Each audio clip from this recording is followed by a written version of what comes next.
The topic that we digressed from for a number of weeks, and these are the 13 principles of Rabbi Yishmael.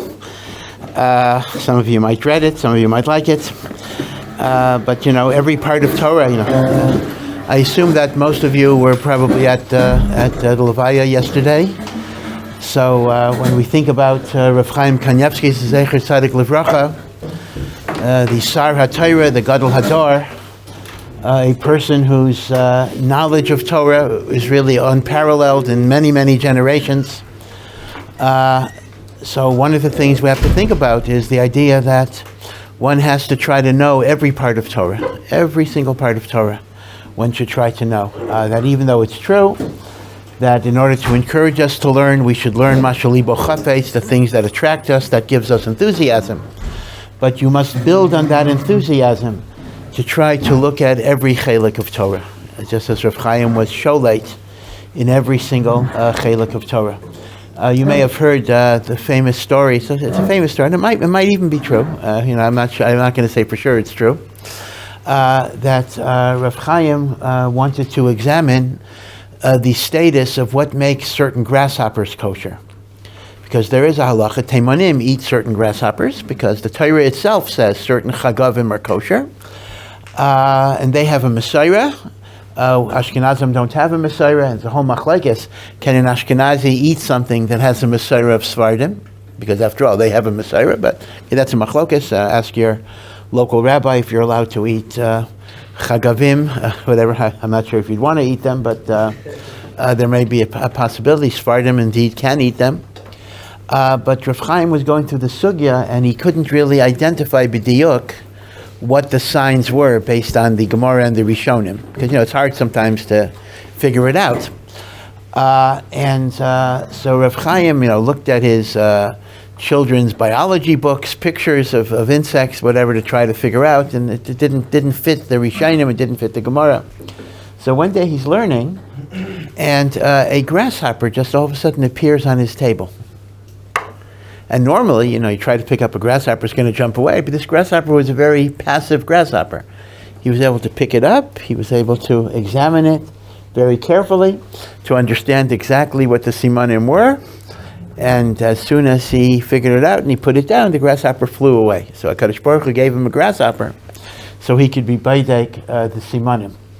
So this story was told in some group, and there was a certain Talmud Chacham. There was a Talmud Chacham who said, Rav Chaim is very great, but I don't believe that story. He says, I don't believe that story at all. He says, people make up stories. So what happened was, all of a sudden his house got invaded with grasshoppers. Like Arba, huh? That person or Rav Chaim? No, not that person. Oh, okay. That person. Because he questioned that Hashem would cause grasshoppers to come to Rav Chaim. So his house is inundated with grasshoppers. And he calls in exterminators. He didn't attribute it to this. He calls in exterminators, and they exterminate, and the grasshoppers keep on coming back and back. They're like invulnerable, like nothing happens to them, and he's inundated. And then finally, he's telling somebody, I don't know what's going on with grasshoppers. So somebody who knew this, what he said before, he says, do you remember what you said about Rav Chaim, that you didn't believe a grasshopper would come? He said, yeah. He says, you better ask Rav Chaim Mechila. Ask Mechila for Rav Chaim. So he went to Rav Chaim, and Rav Chaim said, yeah, Mochel, of course I'm Mochel. And then the grasshoppers left. They left. Anyway, the story goes, though, that the man moved, not because of the grasshoppers, he eventually moved. And in his new house, like one grasshopper shows up to kind of remind him, remember that Maisa, whatever it is. Be careful in how you talk. Rav Chaim himself, people like to tell miracle stories. Rav Chaim himself was not machshiv miracle stories, and indeed that was not the Litvish tradition, even by the Vilna Gaon. The Vilna Gaon also, at Kal V'chomer, the Vilna Gaon had many, many miraculous stories. But the Gedolim said that the main thing you learn from the Vilna Gaon is not miracles, not stories. The main thing you learn is about connection to Torah and learning Torah with devotion. And Rav Chaim would not be honored, he would not particularly get a lot of pleasure with our telling miracle stories about him, although there are indeed such stories. But to look at him as a role model of how one should be davuk in Torah, that's something that we can learn from. And and one way of looking at it is, that, I'll make up a number, it doesn't make any sense, that, his presence in the world, let's say, I'll make up a number, was 10 billion gallons of Kedusha. Now, he died, so the world is missing 10 billion gallons of Kedusha that was here. There's such a void, there is such an emptiness. So what do you do when there's a void or an emptiness? We have to fill it up. Now, none of us can put in 10 billion gallons of Kedusha. We're not on that much rega. But if enough people do a little bit more, you make up the 10 billion that you're missing. So this is the achrayus. When a great Gaon and Tzaddik leaves the world, we all have to step up a little bit to be mashlim, to complete the chisaron that his absence has generated in the world. Okay, and that's really more important than, again, the stories might give us chizuk, etc. But the point is not so much the stories. The point is the learning and the righteousness, the yiras shamayim that was ever present, and those things we need to do. Okay, so really it's an achrayus. When we lose the great gedolim, every one of us has to become a little bit greater in our own lives, so we could somehow replenish the kedusha that has been taken from the world. So Yehi Zichrei Baruch again. There is really no one that can replace him, but we have to try anyway, right? When the Rav Chaim died, Vilna Gaon died, also was the situation. You couldn't replace him, but we have to go on. That's the mission that Hashem has given us. Yeah. I want to ask, at the funeral, does the way people act and change the aliyah of the neshama? Because some people were there with around 10 saying hit him, and it was really incredible, like how many people were there. Then there was also some people and they just were getting to fight with the police, and it was like almost like. They were doing what to the police? I didn't hear you. There was fighting between like the. Yeah. Like, does that disrespectfulness change his aliyah neshama? Well, I don't think it's going to change his aliyas neshama, but it certainly changes the hashpah that we gain. Being at a levaya of a tzaddik, you get elevated, etc. And this type of misbehavior kind of cuts into the hashpah that we get. And not only the hashpah of the people who are involved in the misbehavior, but it even affects the other people who weren't. The whole experience gets changed. And that's very, very unfortunate. Now, as levayas of Gedolim go, this happened to be actually a lot better than prior levayas. Whether it's the police, whether it's the zechus of Rav Chaim, whether it's a combination of all of those things, I don't know. But this was not as bad. There were levayas where of great Gedolim where people were killed. So Baruch Hashem that this was not that type of situation. And but that too is a big bracha. There's a certain, you need certain zechusim, even that your funeral should not be gairim, anything unfortunate. So Rav Chaim had zechuyos in that way as well.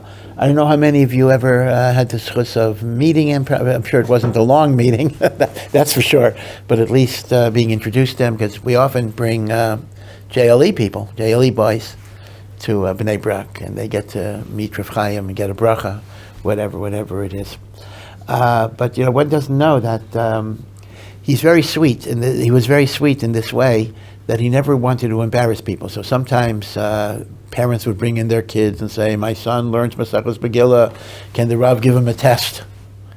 So Rav Chaim's questions are always pretty easy, and sometimes even when he asked an easy question, like the kid didn't know or the kid got confused, and so I think Rav Chaim asked him something that was in Maseches Megillah, and the kid didn't know. So Rav Chaim said, "Oh, it must be my mistake. Maybe it's in Maseches Shabbos. It's in both places." But he said, "It's my mistake. It was Maseches Shabbos. I got confused for a moment."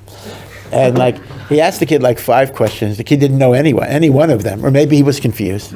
So Rav Chaim finally asked a really, really easy question, what day in Adar is Purim or something, and the kid knew that. So Rav Chaim says, you know Megillah very well. He gave him a candy, whatever it is. So he actually said on himself that he never was he was never a Rosh Yeshiva, he was never a Rosh Kollel, he was never a Rebbe. He never gave a shir. He said he was a Rebbe for exactly one day. He at one point in his career, He was a Rebbe to high school students, and he lasted only one day because kids like to leave the class sometimes and walk around. I mean, I remember myself, go out for a bathroom break for 45 minutes and the like, and people kept on leaving. And finally, Rav Chaim says, Rav Chaim tells the story himself. He's left with one Talmud. He says to the Talmud, he says, "Do you need to go to the bathroom?" He says, "Yeah." So Rav Chaim spent most of the time just learning by himself, and he realized that he's too nice, so to speak. In other words, especially with high school kids, and actually with older kids sometimes too, you got to be a disciplinarian, you got to be tough. And he, B'teva, was not. He was such a soft person. He could not, impose discipline on Talmidim. So part of why he answered any question anybody asked him, anything, is that he felt that he had a chiyuv to be marbitz Torah, and most marbitzei Torah do so in the way of teaching a shir. He says that wasn't his tafkid, so he had to be marbitz Torah by answering shailas and by writing svarim that people could learn. And he felt that this was the fulfillment of his obligation to try to spread Torah. His own father told him, it's interesting, his own father told him that he should not be a Rebbe, he should not be a Rosh Yeshiva, should not be a Rosh Kollel. He should devote his life to learning and then to writing svarim. So his father told him not to take any positions. So that's interesting. So he really was, it's kind of unique. Actually, Rabbi Yashiv was kind of the same way, that you have a Gadol Hador who's not has no official position. What was Rabbi Yashiv's position? I mean, Rabbi Yashiv had been a dayan for the Rabbanut years and years and years before, but the last 30 years of his life, he had no position at all. He was just Rabbi Yashiv, right? And of course, that's Rav Chaim's father-in-law, and Rav Chaim was very much the same way. He had no position. Of course, the Vilna Gaon had no position either. Actually, the Chazon Ish had no position. So, so actually there are kama v'kama gedolim who, their godless is not connected to a particular position that they have. They're not a Rav, they're not a Rosh Yeshiva, they're not a Rosh Kollel, they don't head any institution, but they're kind of above every institution, right? So they're not makusha to any particular place and the like. So, as I say, Rav Chaim's life should inspire us. I mean, you know what? You know this before. I mean, you know what he would learn every year, every single year. Bavli, Yerushalmi, Rambam, Shulchan Aruch, Torah, Medrash, Zohar, and Tanakh as well. And this was every year, every single year. And this was in addition to the Sfarim that he wrote, and in addition to the hundreds of people that he saw every day. So officially, his learning Kol HaTorah Kula was supposed to be squeezed into a 4-hour learning session. So these were the things he did in 4 or 5 hours, and the rest of the day he would try to write Sfarim or Be'in and answer all of the shailas and see hundreds of people. So it's mamish superhuman. He also had a thing, even Rabbi Yashiv told him he was crazy, that he would go anywhere in Eretz Yisrael to be a sandik for a bris. Anywhere. His son said that he would go, in the morning he might be way up north, and in the afternoon all the way south. He would go anywhere in Eretz Yisrael to be a sandik. Now, Rabbi Yashiv also would agree to be a sandik, but you had to come to him. Rabbi Yashiv was a Mei Sharim, so people would make a bris in his base medrash, so he would agree to be a sandik. But he was very makbid on time. He gave you like 10-minute window. So if the bris was 10 minutes late, he left, and you didn't have him. Like you said, I'll be there from 2 to 2:10. And Rabbi Yashiv was very, very makbid on zman. Rav Chaim, on the other hand, had a Kabbalah, had a Messiah that he should always be open to be sandik. So how a person was able to accomplish everything he accomplished and still do all of these things is really, it's superhuman. It really shows you more of a malach than a person. Yeah. What are some of the Sfarim that you wrote and things that you wrote on? Say again? What are some of the Sfarim that you wrote? Yeah. So Rav Chaim wrote, Rav Chaim, interestingly enough, he wrote on things that he felt there was a need because nobody else wrote on them at all. His very first sefer, which is a very fascinating sefer, is on Eglah Harufa. I believe to this day it is the only sefer, other than the Rambam and Hilchos Egla Rufa, but it's the only whole sefer on Egla Rufa. Now remember, Egla Rufa is a din, right? That if you find a corpse near a city and you don't know who killed, right? So the elders of the city bring a calf and they break the neck of the calf and they recite a vidoy that we're not responsible for the shedding of the blood. It happens to be the last parak of Cedar, Mishnah and Gemara are the laws of Egla Rufa. He wrote a whole sefer. Now, of course, keep in mind that sefer was an opening to many, many topics. So, for example, when he discusses what bracha do you make on Egla Rufa, it becomes a whole discussion about which mitzvos have brachos, which mitzvos don't have brachos. So, really, he took a very narrow topic, but he used it as a springboard for many, many, many, many inyanim. He wrote that when he was only 21. It's an amazing. I think that was his first sefer. He also wrote commentaries on the Masechtos Ketanos. I think Tainis Esther. We talked about Masechtos Ketanos. If you look after Avodah Zarah, that's where it's printed. So you will see collections of halachos that are really from the time of the Gaonim on tzitzis, tefillin, Sefer Torah, Maseches Sofrim, Maseches Gerim. Right, these are called Masechtos Ketanos. They are officially not part of Shas, and they don't have a Rashi and they don't have a Tosfos. So he wrote Perushim on the Masechtos Ketanos that people could learn. In more recent years, he has a Perush on Yerushalmi, which he didn't write, actually. Perush Yerushalmi is Talmidim wrote from his Shiurim and the like. He wrote a Perush on a Brisa dealing with Melechas HaMishkan. And it was interesting. I noticed that all of the notices about his death called him Mechaber or Baal, and they mentioned one sefer in particular. So apparently that's considered to be the most chashuv. And this is the sefer Derech Emunah. Now what is Derech Emunah? Derech Emunah is his commentary on the Rambam's Mishnah Torah on Seder Zeraim. Truma, Meiser, Shemitah, Bikurim, and it's written in the format of the Mishnah Brura. Just like the Mishnah Brura has three parts, right? The Mishnah Rav Chaim wrote three things, right? You have the Mishnah Brura, which explains the Shulchan Aruch. You have the Be'er Halacha, which is Mefalpel in different shitos. And then you have the Shar Hatzion at the bottom, which gives you references like Mara Makomos and things. So Rav Chaim did the same format. It looks like a Mishnah Brura, except it's on the Rambam, in which you have the Rambam on top, and then you have his Perush on the Rambam, and his Pilpul on the Rambam, and Mara Makomos. And that's called Derech Emunah, and it's 4 big volumes, only on Seder Zeraim, I think, and he did write, and then he began to expand it. He wrote 1 volume on Kodshim, and that's as far as he got. But apparently he was planning, if Hashem would have given him life and koach, to go weiter. So that's the Rambam. That's an absolutely indispensable for laws of Shemitah. That's like definitive work because he goes through the Rambam and all of the opinions and the like.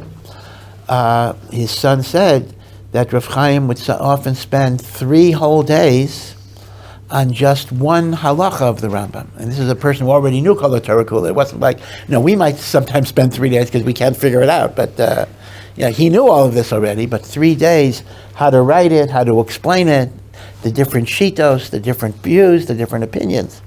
Right? This is how careful he was in terms of his writing. So many, many, many, many svarim that he wrote. Now, what you have is you also have a tremendous secondary literature of Rav Chaim that Rav Chaim didn't write. First of all, the Yerushalmi I mentioned he didn't write.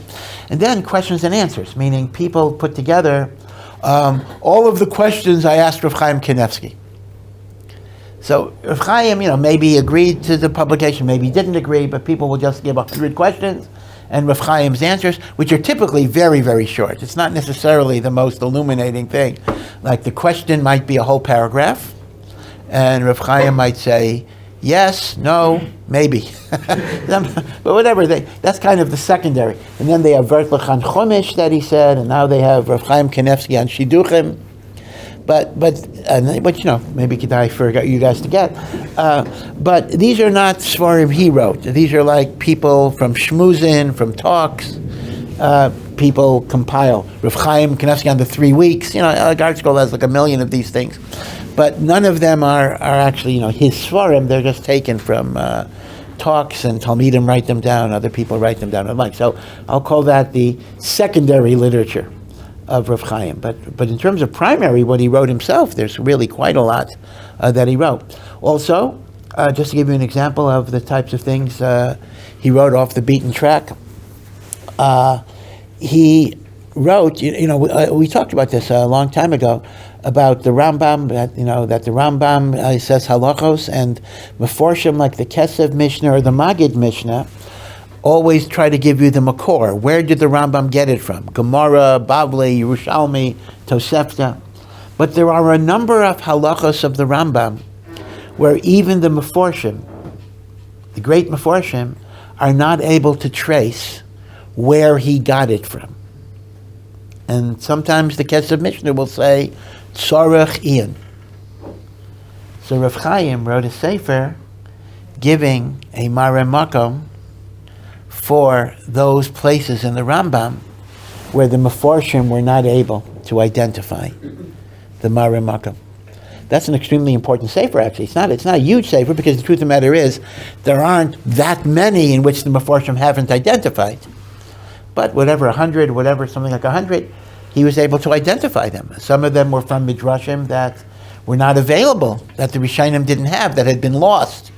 The Rambam had them, but between the Rambam and these Meforshim, some Midrashim had gotten lost. He was able to identify them. So that's extremely important. The story, this is such an amazing story. Somebody asked Rav Chaim, how many times does the word Moshe appear in the Torah? So Rav Chaim gave a number. So then somebody said, well, according to the Bar Ilan computer thing, there's 2 more than you said. You missed 2 of them. So he said right away, well, the computer is a mistake, because they counted Miseh as Moshe. Because again, Mem Shin Hey is Moshe, but it can also mean Miseh, you take from a sheep, by Korban Pesach. So he says, they counted as Moshe 2 of the mentions that are Miseh. Right? So the only one who may have rivaled Rav Chaim in our door with Bekias, knowing, was Rav Yosef himself, who also was phenomenal. And they have a similar story to Rav Yosef, that when Bar Ilan, they have a computer program that you can access Shelos Utshuvos, 800 volumes. And you put in a search inquiry, like, in Hebrew, give me all the tshuvos on life insurance, and it'll come up with things, different tshuvos, right? It's a search tool, a useful search tool. So they came up with a certain inquiry. They came up with 15 Mara Makomos, and Rav Ovadia came up with 20. So he came up with more than the computer. So the advertisements were boasting, our program is so good that it's almost as good as Rav Yosef. That was a boast, that we're almost as many Mara Makomos as Rav Ovadia came up with. Right, so this is just hard to imagine. Yeah. If the Rav encounters a shaila that a week ago he would have brought to Rav Chaim, who would he go to today? It's a very, very big issue. I mean, it depends on the nature of the shaila, but I would, if I had a shaila in halacha that I would not be able to figure out, I personally would go to Rav Asher Weiss. I think Rav Asher Weiss is a very, very chashuva paisek, a very, very big Talmid Chacham. I would consider him one of the Gedolei Hador. I don't think it's any insult to him that he's not Rav Chaim, because nobody is Rav Chaim, but he's certainly a bar hachi to paskin the most difficult shilas that you could go to. So that's who I personally. People might have different choices. I don't want to say my choice is the choice, but that would be my personal choice. The other person I would go to, although he may not be well, Be'ez Hashem, you should have refuah shalema, is Rav David Cohen in Flatbush. Some of you might have heard of him. Rav David Cohen in Flatbush. Now, there's a Rav David Cohen in Chevron. The Shiva of Chevron is a very chashuv person, but he doesn't paskin shilos that much. But Rav David Cohen in Flatbush is a very, very chashuv paisek, and I would trust him and rely upon him. And the third person is my own Rabbi, who's the head of the Star K in Baltimore, Rav Moshe Heinemann. That's someone that I know for many, many, many, many years, and one of the great poskim in America as well. But, as I say, the truth is, even Rav Chaim didn't consider himself a posek. Although he wrote so many sifrei halacha, he always said, this is not for halacha l'maisa. He said, this is not. He even had a stamp. When he would answer a tshuva, he had because since every tshuva he would say, this is not halacha l'maisa, he had a stamp that says, this is not halacha l'maisa. He would stamp it on every letter and the like. So, well, again, even though this is, I took time off the share, but again, Chazal do say, if you're mevatel and Talmud Torah, for the Levaya, certainly of a Gadol, then this is Nichlal in being Masbit and remembering him. I had the Suchus myself to meet his father once in my life, the Steipler, who was a great, great Gadol in and of himself. But the Steipler was an interesting experience. The Steipler was the Chazon Ish's brother-in-law. The Steipler married the Chazon Ish's sister. So the Chazon Ish was Rav Chaim's uncle. Now the Chazon Ish had no children, and they lived in the same house, or two adjoining houses. So Rav Chaim was essentially the Chazon Ish's. Rav Chaim had two fathers. He had the Steipler, and the Chazon Ish was essentially his adopted father as well. Extremely close to the Chazon Ish. But the Steipler was a great, great man, a great, great tzaddik, Baal Ruach HaKodesh. But he was almost completely deaf. And because he was very deaf, he talked very loudly, because, if you don't hear your voice, so sometimes you were really scared he was screaming at you, although he was not, but So I remember, so when you had to ask the Steipler anything, you had to write it down, because he couldn't hear. There's even a story why he was deaf. I'll tell you the story in a moment. So I came in, it was like, I came in to see him, this was many, many years ago, and I had something written out. So he's sitting at his table in Bnei Brak, and he's drowsing. He's falling asleep a little bit. He has a table piled with svarim, piled with papers from everybody. So I'm waiting, I wasn't going to wake him up. I'm just waiting. Then all of a sudden he wakes up with a start, and he starts screaming at me. And he says, why, I'm supposed to give him an answer. He says, why do people bring me all of these papers? Why do they bring it to me? They should pray to Hashem. Why do they come to me? I'm a person. They should pray to HaKadosh Baruch Hu. He says, then he says, I'm an old man. I'm going to die soon. He says, I want to learn. I have to learn. And people come to me. They can come to Hashem, who can do everything. And he's yelling at me, So I nod and I give him my paper. Here's mine, to add to the pile. But actually he was very nice. Baruch Hashem. Once he did answer it, and he gave me the time. But it was very, very scary. All of a sudden he wakes up like a lion, and starts screaming at you. So Rav Chaim had a different sheet in this way, though. The Steipler. It was interesting. The Steipler, because he was so humble, didn't like when people would build him up as this great gadol and go. And he would get, he said, no, don't go to me. So if Sfardim would kiss his hand, he would pull it away. It really burnt at him. Rav Chaim had a different sheet. Rav Chaim didn't like it either. But Rav Chaim had the attitude, if it makes him happy, I'll let a Jew be happy. He says, I don't like it. He says, but I'm not going to make a scene about it, because it makes the person happy to kiss my hand. So I'll let him kiss my hand. It was a little bit different shita.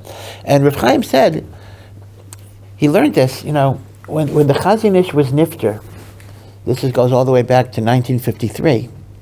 There was a minyan in the Chazon Ish's house. There was always a minyan. So even after the Chazon Ish died, they continued the minyan. And the minhag of the minyan was, as you would expect, after davening, everybody would go and say good Shabbos to the Chazon Ish. It was a way of expressing honor. And the Shabbos, the first Shabbos after the Chazon Ish's Patira, everybody went over to the Steipler to say the good Shabbos to him. And the Steipler, again, because of his humility, these things upset him tremendously. He says, why are you... I mean, he didn't mind saying good Shabbos, but he said he didn't like the fact that officially everybody was walking by him. He says, why are you walking by me? He says, I'm not the Chazon Ish, I'm nothing compared to the Chazon Ish. It upset him. But Rav Chaim said later that people needed nechama, they needed comfort, they needed the idea that we have somebody. So Rav Chaim said that even though he's also uncomfortable, but he would be more open to receiving the kavod. Now this is an interesting point. This is receiving kavod l'shem shamayim. The Steipler was a bayreach min hakavod legamri, and Rav Chaim had a little different hanhaga. He would be makabel the kavod, although he absolutely hated it, because he kind of said, it gives people nechama, it makes people feel good, so I'll let them give it to me. It's an interesting perspective, an interesting machlekes between father and son, in terms of how you take this. Now that's very different than the person who likes the kavod, right? That's treif. But both of them were borech min hakavod. But the Steipler refused to take it, and Rav Chaim would take it if it would help people have chizuk or whatever it is. So that was an interesting mahalach and the like. But yeah. Did the Rav have any personal encounters with Rav Chaim? Very, very sporadic. I wish I would have had more. I mean, the only encounter I had was with JLE, go to Rav Chaim. Rav Chaim would give them a little test on whatever chumash or something that they learned, like, how many days did Hashem make the world or something, the bracha is, of course, a wonderful thing, but, by the time I got to know Rav Chaim, you couldn't know Rav Chaim well, meaning if you go back 30, 40, 50 years ago, a person could go to Rav Chaim and spend, an hour, talking and learning with him or whatever it would be. But by the last years, it wasn't shaykh anymore. Rabbi Yasher was the same way. People tell me they remember just going into Rabbi Yasher in a base medrash and, not that he would give you all the time in the world, he was very much, but you could talk to him, you could ask him questions, follow up. But by the last years, you were given 1 minute, and that was it. I remember I had to ask Rabbi Yasher for Shaila once. Actually, it was an interesting Shaila. I'll tell you the Shaila, actually. This is when I was a rabbin in Silver Spring, and this was a Shaila, which is a very common Shaila, l'maisa. It's a very important Shaila, and a very common Shaila. Some of you might face it yourself, in which, let's imagine that you're a child born of a mother who was married before. So you're born from a second marriage. But your mother did not get a get from her first marriage, although she got a civil divorce. Now, in the eyes of halacha, a woman that didn't get a get is still married to her first husband. That means if you're born from the second husband, you're born from adultery. Now, if you're born from adultery, that's very serious. That makes you a mamzer. Now, a mamzer is a Jew. Don't get me wrong. A mamzer is a yid. A mamzer counts for a minyan. But a mamzer has very severe disabilities in terms of who can a mamzer marry. Right? A mamzer can marry a mamzeris or a gioris. And in either case, the kid's going to be a mamzer in perpetuity. Now, nobody intended anything bad here, but if you weren't religious, you didn't care. There was a civil divorce. Who needs a get, etc. But when the kid becomes a Baal Tshuva 20 years later, all of a sudden he discovers he might be a mamzer. Very, very serious question. So Rav Moshe Feinstein, all the way back in the 1960s, gave us the yesod of the heter that we use, and that is, hey, you only need a get if the kedushin was a kosher kedushin. If the marriage was not a valid marriage, you don't need a get. Now, what makes a marriage kosher? It's not the Masada Kedushin per se, it's are there kosher witnesses who are Shomer Shabbos.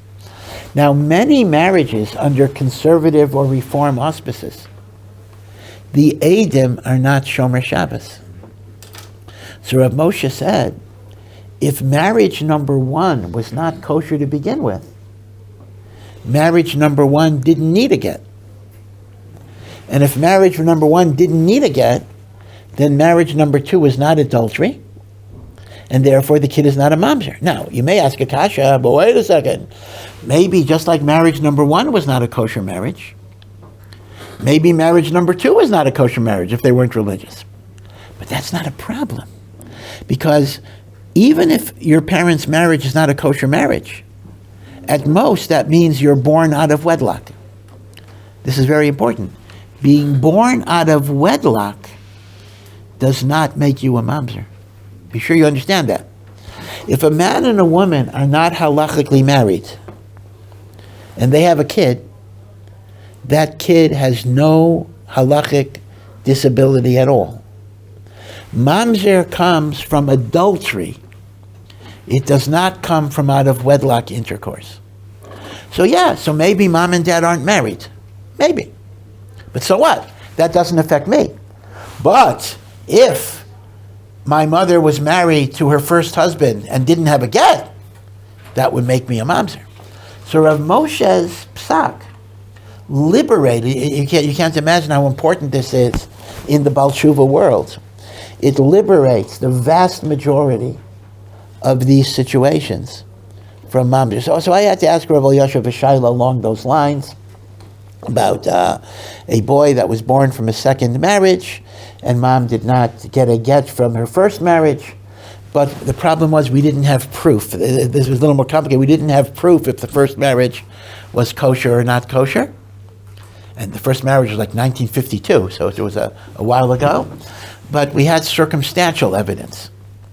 Because the chazan who did it, the rabbi said that the chazan who officiated, who was Shomer Shabbos, but no Shomer Shabbos people ever went with him. Whatever, it was like a circumstantial hearsay type of thing. And I'm waiting in line, and I asked Rabbi Yashiv the Shaila, and he told me that it's okay. And then I had a second question to ask him about the same thing. And they pushed me. It was like an assembly line. Said, one question per person. Yep. So my connection with Rabbi Yashiv was also only one Shaila, and Rav Chaim was kind of the same way. But in earlier years, there was much more of an opportunity to get to talk. This is the problem. When you have a great gadol, there's a lot of demand. A lot of demand on his time. So as a result, we don't get all the time that we would like. Yeah. There was some about who said first there's like a field to go to Rabbi, and also there might even be a field like Terkriya, maybe from Grasshopper. Yeah, so here's the thing. Let's take the first question. Is there a chiyuv to go to the levaya? So once again, on one hand, we do have a Gemara in Megillah that says we are mevatel Torah for hotzas hameis, and that's not even talking about a gadol. And for a gadol, no matter what the number is, even if it's all of Klal Yisrael. So that would indicate there's a chiyuv to go. On the other hand, there's the nitziv, a very, very interesting nitziv that you need to know. The nitziv says the chiyuv to be mevatel Talmud Torah, to go to a levaya, means if the mace is being taken right by me. Let's say I'm sitting in the base medrash. I mean, the way we're configured, it's not even possible. But let's assume you have a base medrash that's facing the street, and a levaya is going out. You are mechuyev to leave the base medrash and escort the mace 4 amos. That's not too much. Leave and escort the mace. But the Nitziv says there actually is no chiyuv to go out of town for a levaya, even for a gadol. That's an amazing Nitziv. That the whole Gemara of mevatlin Talmud Torah l'hotzas hames is only if the mess is mamish in front of you. In fact, there's not even a chiyuv within you. According to the Nitziv, if something's going on in Har HaZeisim, I'm not mechuyev to leave or sameach. Now, should you follow the Nitziv? Should you not follow the Nitziv? That already is a machlokas. Different people will say different things. So I don't want to give you a psak on this, but there is absolutely a makam in halacha that you're not mechuyev to go. And the truth is, I suspect a little bit, maybe it's my own biases, that had Rav Chaim been asked, should I learn at Cedar or should I go to his own Levaya, I think he would have advised you that it's a bigger zechus even for him, for you to sit and learn. But who knows? I can't say I know that for sure. But be aware of the nitziv, which is a very important thing.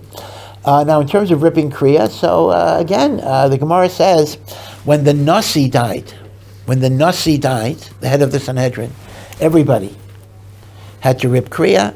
So the question becomes, some will apply that to Gadol Hador as well. So there's certainly a makam to rip kriya, but again, we're not nayig to treat it as a chiyuv unless you were mamish a talmid. Yeah.